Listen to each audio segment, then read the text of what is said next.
Today, I'll show you how to download sound effects from memes.co.in. First, open Google and search for memes.co.in. Now, click on the official memes.co.in website from the search results.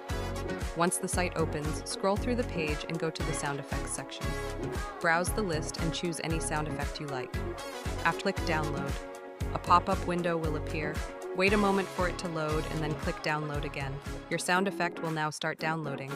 Once the download is complete, open the downloaded file. As you can see, the sound effect plays successfully. You can also explore meme videos, viral GIFs, sound buttons, soundboards, and more. That's how easy it is to download sound effects from memes.co.in.